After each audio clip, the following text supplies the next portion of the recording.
مہمان ہیں اور ہم مہمان نوازی کر رہے ہیں. مہمان نوازی کے آداب ہوا کرتے ہیں جو میں مسلسل آپ کو پہلی محرم سے اب تک روبرو کرا رہا ہوں, آشنا کرا رہا ہوں, بتا رہا ہوں کہ ہمیں یعنی اگر آپ کے گھر پہ ہر جیسا گنہگار آتا ہے, اگر ہمارے گھر پہ کوئی عالم دین آتا ہے تو ہمارا کیا کام ہوتا ہے؟ ہم گھر کی پاکیزگی کا, صاف صفائی کا خیال رکھتے ہیں. اس کے علاوہ ہم اپنے بچوں سے یہ کہہ دیتے ہیں کہ خبردار کوئی کام ایسا نہ کرنا کہ جس سے مہمان کی دل آزاری ہو اور یہاں کی شاعر شان کے خلاف بات ہو. ہوتا ہے نا, اگر آپ دنیا کے پرائم منسٹر اگر آپ کے پاس آ جائے, دنیا کا کوئی لیڈر آ جائے, کوئی اسلامی رہبر آ جائے, کوئی دین کا حامی آ جائے, ہدایت کرنے والا عالم دین آ جائے, تو آپ کی شرعی ذمہ داری اور انسانی حقوق کا تقاضا بھی یہ ہے انسانیت کا کہ جب کوئی مہمان کسی کے گھر میں بنتا ہے, مہمان ہوتا ہے, تو آپ اپنے بچوں کو یہ نصیحت کرتے ہیں کہ خبردار کوئی کام ایسا نہ ہو کہ جو مہمان کی دل آزاری کا سبب بنے, بلکہ کوشش یہ کی جاتی ہے کہ جو مہمان آیا ہے اس کی ہم خدمت کریں, جو مہمان آیا ہے اس کے سامنے ظاہر ادب طے کر کے بیٹھ جائیں, جو مہمان آیا ہے اس کی مہمان نوازی میں کوئی کمی نہ رہ جائے. یہ دنیاوی مہمان کا ایک اصول ہے, یہ دنیاوی قانون ہے کہ جو دنیا میں ہم انجام دیتے ہیں. کس کے لیے؟ ایک خاکی انسان کے لیے, کس کے لیے؟ ایک عام انسان کے لیے جو ہم جیسا ہے, لیکن وہ مقدس ہستیاں کہ جسے اللہ نے اپنے نور سے خلق کیا ہے, شہزادی فاطمہ, رسول خدا, امام علی, امام حسن, امام حسین, چار معصومین علیہ السلام. اب اگر یہ ہمارے یہاں مہمان بن رہے ہیں تو ہماری شرعی ذمہ داری کیا ہونی چاہیے؟ غور کا مقام ہے, فکر کا مقام ہے. اب آپ یہ دیکھیں کہ کیا آپ کے گھر میں اس طرح کا خاص ایام اعظام اہتمام ہو رہا ہے کہ جس سے یہ مہمان آئے تو آپ کو دعائیں دے کے جائے, جس سے شہزادی آئے تو آپ کو دعائیں دے کے جائے. کیا یہ اہتمام ہو رہا ہے؟ کیا آپ کہہ سکتے ہیں کہ آپ مولا کے عزادار ہیں؟ کیا آپ کہہ سکتے ہیں کہ آپ مولا کے حقیقی چاہنے والے ہیں؟ کیا آپ کہہ سکتے ہیں کہ آپ کا عمل ایسا ہے کہ آپ شہزادی کے سامنے روبرو ہو سکتے ہیں, اہل بیت کے سامنے روبرو ہو سکتے ہیں؟ دیکھیے, ہر پنج شنبہ, ہر جمعرات ہمارے جو نامۂ اعمال ہیں وہ امام زمانہ کی خدمت میں پیش کیے جاتے ہیں. امام ہم نے ہر ہفتے کیا کیا اس پر نظر رکھتے ہیں, دیکھتے ہیں. اگر ہمارا عمل اچھا ہوتا ہے تو امام کے لبوں پر تبسم آتا ہے, امام مسکرا کر دعائیں دیتے ہیں. اور عمل برا ہوتا ہے تو امام کی آنکھوں میں آنسو آ جاتا ہے, امام کی آنکھوں میں آنسو. اب آپ کی ذمہ داری ہے کہ آپ امام کو اپنے عمل کے ذریعے سے مسکرائیے, یعنی ان کے ہونٹوں پر تبسم سجائیے, یا اپنے عمل کے ذریعے سے ان کی آنکھوں میں آنسو لے آئیے. یہ آپ کے اپنے نصیب کی بات ہے, اپنے مقدر کی بات ہے. کربلا کے میدان میں لوگ ایمان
یہیں سے معیار پتا چل جائے گا کہ آپ کے ایمان کا معیار کتنا بلند ہے. بالکل سامنے کی مثال.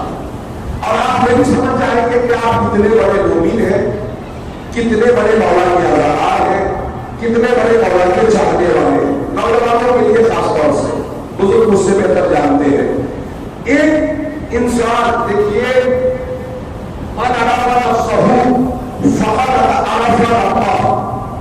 جس نے اپنے نفس کو پہچان لیا اس نے اپنے رب کو پہچان لیا, ہے نا.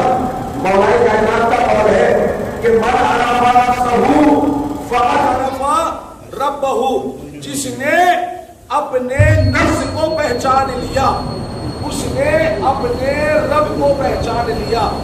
یعنی ضرورت یہ ہے کہ اگر انسان اپنے رب کو پہچاننا چاہتا ہے تو ضرورت یہ ہے کہ سب سے پہلے وہ اپنے نفس کو پہچانے. اگر اپنے رب کو پہچاننا ہے تو ضرورت یہ ہے کہ وہ اپنے نفس کو پہچانے. جس نے اپنے نفس کو پہچان لیا اس نے اپنے رب کو پہچان لیا. اب ذمہ داری آپ کی ہے, عمل آپ کا ہے. آپ کو معلوم ہو جائے گا کہ آپ مولا کے کتنے بڑے عطاء ہیں, کتنے بڑے نبی ہیں, کتنے بڑے ایمان والے ہیں, کتنے بڑے عطاء ہیں.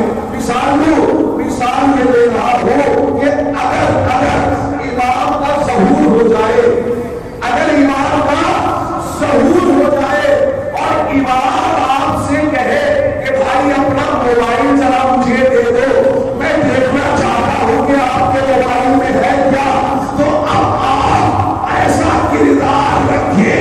اگر آپ کا موبائل پاک ہے تو سمجھ لیں کہ آپ مولا کے عطاء ہے. ایمان کا لیول ایسا ہونا چاہیے کہ کوئی اگر آپ سے آپ کا موبائل نہیں مانگے تو آپ بغیر کسی ہچکچاہٹ کے, بغیر کسی شرم کے موبائل دے دیں. کیوں؟ اس لیے کہ موبائل ایک ایسا ذریعہ ہے کہ جس سے انسان اچھا کام بھی کرتا ہے, جس سے انسان برا کام بھی کرتا ہے, جس میں انسان غلط کی شکایت بھی کرتا ہے, جس میں انسان گناہوں میں بھی ملوث رہتا ہے, جس میں انسان نوحے بھی سنتا ہے, جس میں انسان گانے بھی سنتا ہے. اب وہ مولا کا عطاء کیسا کہ جس کے موبائل میں نوحہ بھی سن رہا ہے, اسی موبائل میں گانے بھی رکھے ہوا ہے.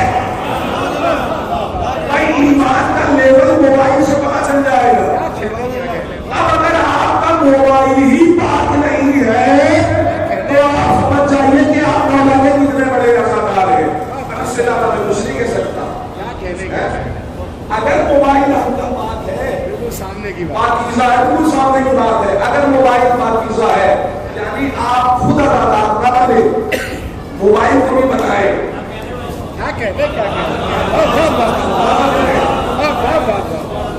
ہے نا, ایک سلمان پریز میں آئے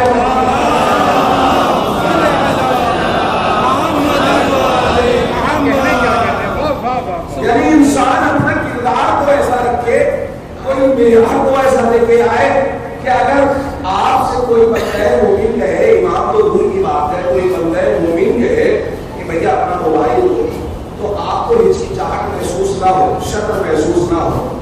آج اس فرش عزا پر آپ تمام عزاداروں کو مولا کا واسطہ ہے اور مولا کی قسم ہے, اگر آپ واقعی مانیں گے مولا کی عزاداری کر رہے ہیں, شہزادی کو راضی کرنا چاہتے ہیں, شہزادی آپ کی مہمان ہے, اگر آپ عزاداری سید الشہداء برپا کر رہے ہیں تو آپ کو عزاداروں کو مولا حسین کے خون کی قسم دے کے منبر سے کہہ رہا ہوں کہ اگر آپ کو اپنا ایمان معیار بلند کرنا ہے تو جتنے بھی حرام کام موبائل میں ہے, جتنے بھی گانے ہیں, جتنے بھی حرام چیزیں ہیں, تو یہ عہد کر کے اٹھے کہ اس فرش عزا سے اٹھیں گے تو موبائل میں جتنی خراب چیزیں ہیں اسے ڈیلیٹ کر دیں گے, اسے ختم کر دیں گے.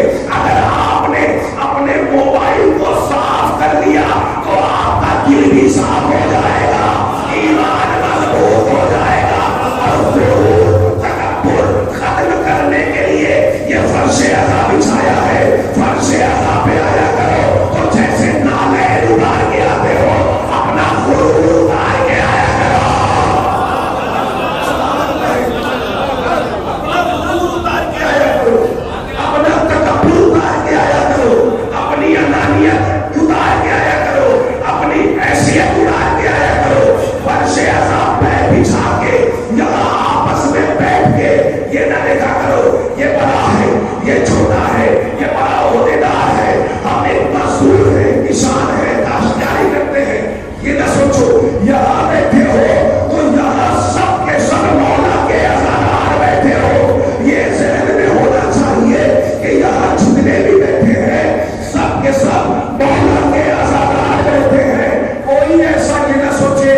نہیں میں کوئی شخصیت پرستی کر رہا ہوں، میری ذمہ داری ہے، شرعی ذمہ داری ہے، یہ جو میں نے امامہ رکھا ہوا ہے سب پہ، یہ مجھ سے روز محشر سوال کرے گا، یہ منبر روز محشر سوال کرے گا، یہ ابا روز محشر سوال کریں گے، شہزادی روز محشر سوال کریں گی۔ اب عزیز لوگ کہتے ہیں کہ ہم مولا کے عزادار ہیں، مولا کے چاہنے والے ہیں، مولا کے ماتمدار ہیں، تو یہ بھی عقیدہ رکھتے ہیں اور ہے کہ حسن اور حسین جنت کے جوانوں کے سردار ہیں، اہل بیت مالک جنت ہے، مالک جنت ہے نا۔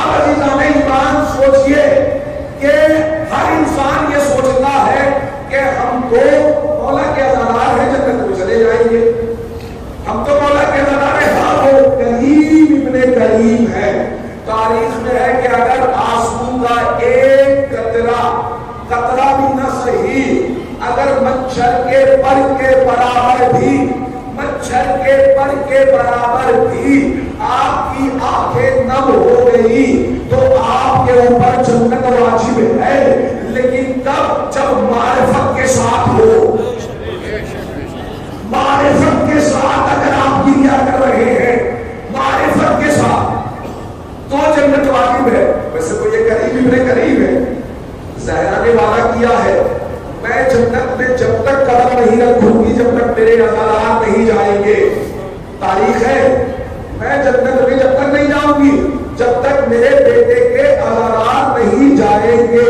اب عزیزان ایمان حساب و کتاب کا دن ہے، مولا کے عزاداروں کی لائن لگی ہوئی ہے، قطار میں ہے کہ کردار کیسا ہونا چاہیے، قطار لگی ہوئی ہے، اور وہیں پر دشمنان اہل بیت کی بھی قطاریں لگی ہوئی ہے، حساب و کتاب ہو رہا ہے۔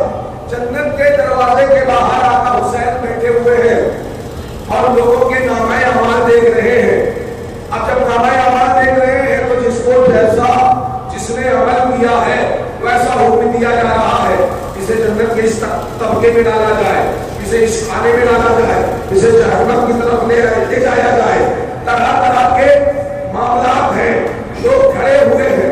اب اگر کردار ہمارا گناہوں میں ملوث ہے، ہم پہنچ گئے، ہم نے غرور کیا تھا، ہم نے تکبر کیا تھا کہ ہم تو مولا کے عزادار ہیں، اب ایک مرتبہ ہمارا نمبر آیا، ہم نے مولا کے قریب گئے، سلام کیا، مولا نے جواب دیا، اب ایک مرتبہ ہم نے کہا مولا ہم آپ کے عزادار ہیں، آپ کے چاہنے والے ہیں۔ امام نے کہا ذرا نامہ اعمال لاؤ، نامہ اعمال لاؤ۔ اب ہم نے نامہ اعمال دیا، امام نے نامہ اعمال دیکھا تو کیا دیکھا؟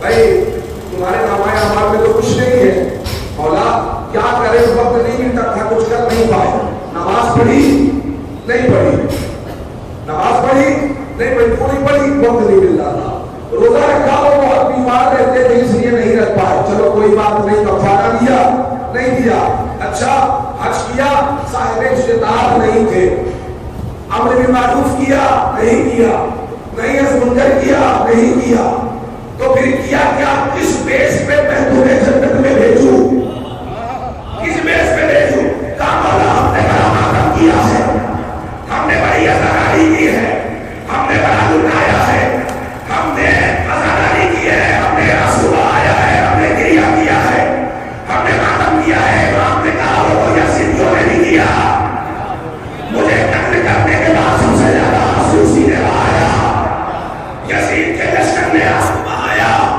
یزید کے لشکر نے ماتم کیا،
یہ میں اگر آگے سے شہدا کے خلاف کوئی ایک لفظ نہیں بول رہا، آپ پر میری زبان چل جائے اللہ مجھ سے یہ توفیق چھین لے جو میں ذکر کر رہا ہوں، اگر میں غلط پڑھوں تو میرا کام ہے مقصد امام حسین کو گھروں تک پہنچانا، میرا کام ہے اپنے نوجوان بھائیوں کو منظم کرنا، تہذیب یافتہ ہونا چاہیے ہر نوجوان، مہذب ہونا چاہیے ہر نوجوان، لیکن میں کسی ایک کو بھی ٹارگیٹ نہیں کر رہا ہوں، ہمارا کام ہے، یہ ہمارا کام ہے اور یہ شرعی ذمہ داری ہے، اور صرف ہماری نہیں، ہر بندہ مومن کی، ہر مولا کے عزادار کی، کہ وہ اپنی ذمہ داریوں کو نبھائے۔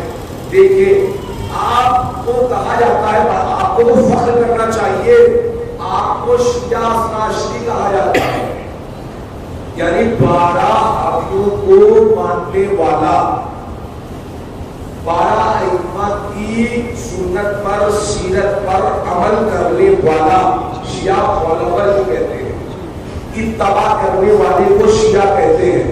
تو اب آپ یہ بتائیے کہ آپ کو تو شیعہ کہہ دیا گیا، یعنی شیعہ کسے کہتے ہیں؟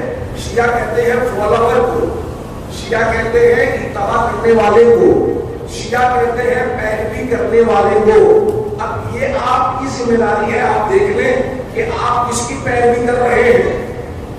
ہم کس کی کر رہے ہیں؟ ائمہ طاہرین علیہ السلام کی، 4 معصومین علیہ السلام کی اتباع جو کرے گا وہ شیعہ ہے نا، وہ شیعہ ہے۔ تو اب ان کا کردار آپ دیکھیں، اہل بیت اطہار کا، ان کے کردار سے اپنے کردار کو ملائیے، کیا آپ ان کی سیرت پر ہیں؟ کیا آپ ان کی سنت پر ہیں؟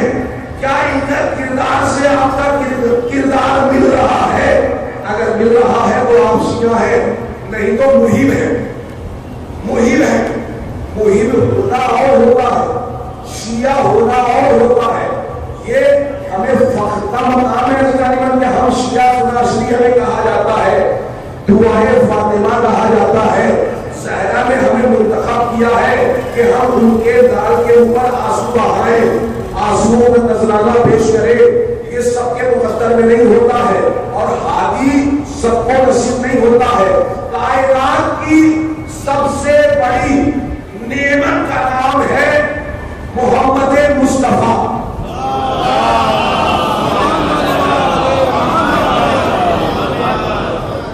اللہ کہتا ہے کہ تم میری نعمتوں میں آپ کو فخر کرنا چاہیے۔ اللہ کہتا ہے کہ تم میری نعمتوں کو حاصل کرنے کے بعد میرا شکریہ ادا کیا کرو۔ اگر تم شکر کرو گے تو میں تمہاری نعمتوں میں اضافہ کر دوں گا۔ رزق ملا ہے، شکر ادا کرو، اللہ رزق میں اضافہ کر دے گا۔ آپ کو کوئی بھی نعمت میں اضافہ کرنا ہے تو اللہ کی نعمتوں کو مل جانے کے بعد آپ شکریہ ادا کریں تو آپ دیکھیں کہ کائنات میں سب سے بڑی نعمت کون سی ہے؟ سب سے بڑی نعمت کا نام ہے محمد مصطفیٰ۔ سب سے بڑی نعمت کا نام ہے محمد مصطفیٰ۔ اب محمد مصطفیٰ جیسی بڑی عظیم نعمت مل جانے کے بعد جنہوں نے کفرانے نعمت کیا، جنہوں نے شکر نہیں کیا، اللہ نے انہیں ایک بھی ہادی نہیں دیا، ایک بھی رحمت نہیں دیا۔ جنہوں نے محمد جیسی نعمت پا جانے کے بعد شکریہ ادا کیا، اللہ نے محمد کے بعد انہیں علی دیا، علی کے بعد حسن دیا، حسن کے بعد حسین دیا، حسین کے بعد زین العابدین دیا، زین العابدین کے بعد باقر دیا، باقر کے بعد جعفر دیا، جعفر کے بعد موسیٰ دیا، موسیٰ کے بعد علی رضا دیا، علی رضا کے بعد محمد تقی دیا، تقی کے بعد نقی دیا، نقی کے بعد عسکری دیا، عسکری کے بعد قائم دیا۔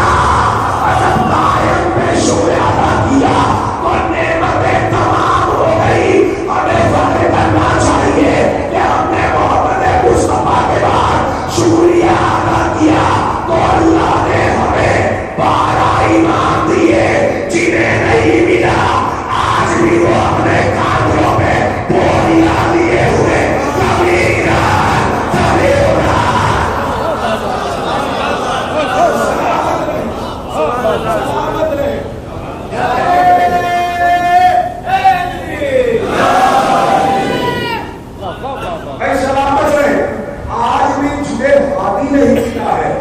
منزل کی تلاش میں ہے، منزل کی تلاش میں ہے، ڈھونڈ رہے ہیں منزل، لیکن منزل نظر نہیں آتی۔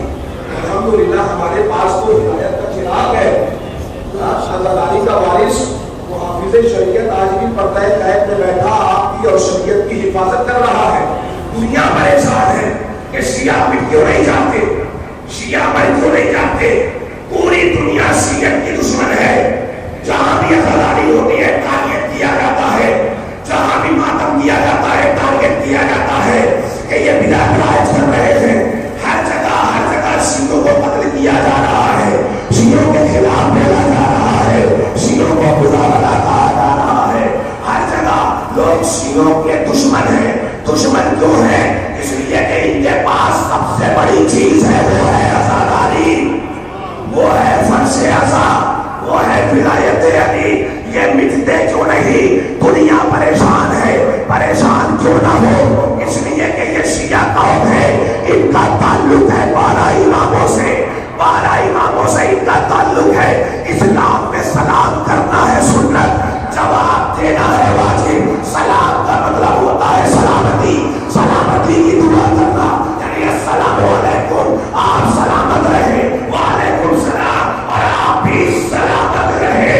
سلام کا مطلب ہوتا ہے سلامتی۔ دنیا پریشان کیوں نہ ہو؟ شیعہ کا تعلق ہے مکتب اہل بیت سے، شیعوں کا تعلق ہے محبت اہل بیت سے، شیعوں کا تعلق ہے ائمہ طاہرین سے۔ شیعہ اس لیے نہیں ملتے کہ یہ شیعہ ہی قوم ہے کہ جو ہر وقت اپنے امام کو انگلی کا اشارہ کر کے کہتی ہے السلام علیکہ یا عبد اللہ، السلام علیکہ یا صاحب الزمان۔ جب اپنے آخری کو سلام کرتی ہے تو جواب ایمان دیتا ہے، شیعہ پھینک دے جاتے ہیں۔ شیعہ اس لیے باقی ہے، تھوڑا سا آپ آگے کی طرف تشریف لے آئے تاکہ باہر سے آنے والے مومنین کو اور ہزاروں کو اصلی مطابق پتہ ملتی رہے۔ ایک سلوات پڑھتے ہوئے آتا ہے،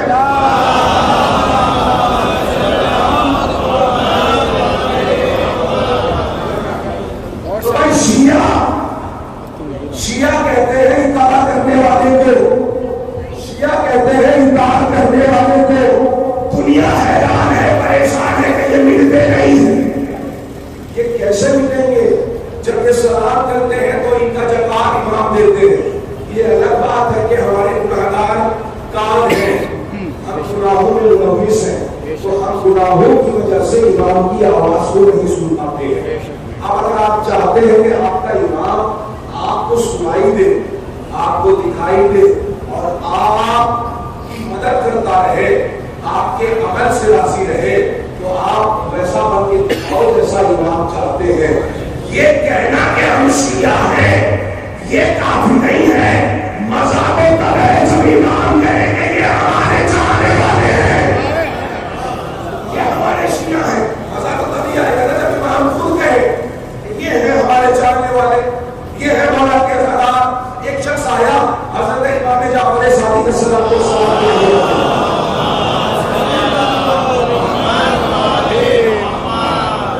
مولا ہم آپ کے شیعہ ہیں، مولا ہم آپ کے چاہنے والے ہیں، مولا ہم آپ کی اطاعت کرتے ہیں، مولا ہم آپ پہ چھاپی کو ڈال کرنا چاہتے ہیں، مولا آپ کوفے میں تشریف لے آئیے، کوفے میں چلے آئیے یا بصرہ میں چلے آئیے۔ اب عزیزوں مالک ہے، اس کا نام غالباً سہیل تھا۔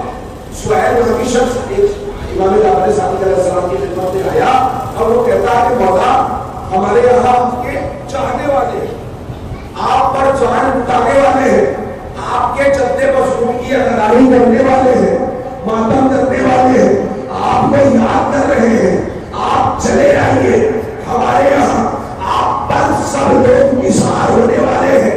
ایک مرتبہ مولا دیکھتے ہیں سہیل کو اور کہتے ہیں اچھا چاہنے والے ہیں، ہاں بہت زیادہ چاہنے والے ہیں، کیا کر سکتے ہیں؟ آپ کے لیے جان بھی دے سکتے ہیں۔ وہی تندور روشن تھا۔ ایک مرتبہ حافظ مکی جو تجارت کر کے گزر رہے تھے، مولا کا چاہنے والا ہے، ہارون نام ہے، مکے کے رہنے والے ہیں، ہارون مکی کا گزر ہوا،